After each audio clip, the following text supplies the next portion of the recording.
শুভ সন্ধ্যা, good evening, সঞ্জা কাহাম। তো সাংবাদিক বন্ধুদের আমরা আজকে আহ্বান করেছি বামফ্রন্টের তরফ থেকে, যে আপনারা জানেন যে গত 4 জানুয়ারি আগরতলাতে স্বামী বিবেকানন্দ ময়দানে আমাদের দেশের মাননীয় প্রধানমন্ত্রীকে এনে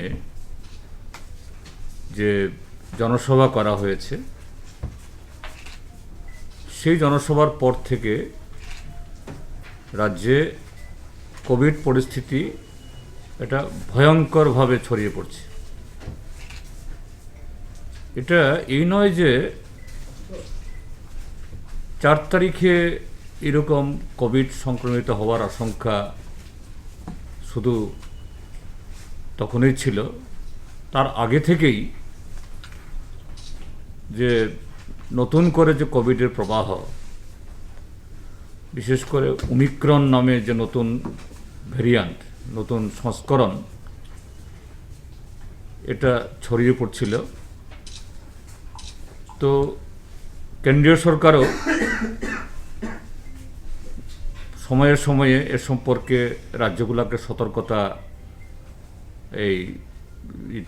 সতর্কতামূলক পদক্ষেপ গ্রহণ করার জন্য বলছিলেন, কিন্তু এটা আমাদের বোধগম্য হলো না। সেই সময়তে এমন কি জরুরি হলো যে আমাদের দেশের প্রধানমন্ত্রী, তাকে ত্রিপুরাতে আসতে হলো এবং এখানে এই জনসভা করলো, এবং আমরা দেখলাম তারপর থেকেই যে এই সংক্রমণ তার রেট গত পরশুদিন এটা 1007-এ পৌঁছেছে।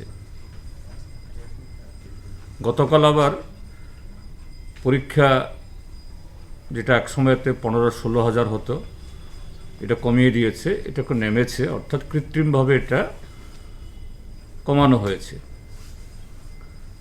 তো এরকম একটা উদ্বেগজনক পরিস্থিতিতে যাতে সরকার সেরকম ব্যবস্থা গ্রহণ করে তা বলার জন্য আমরা বামফ্রন্টের তরফ থেকে মাননীয় মুখ্যমন্ত্রীর সময় চেয়েছিলাম গতকাল।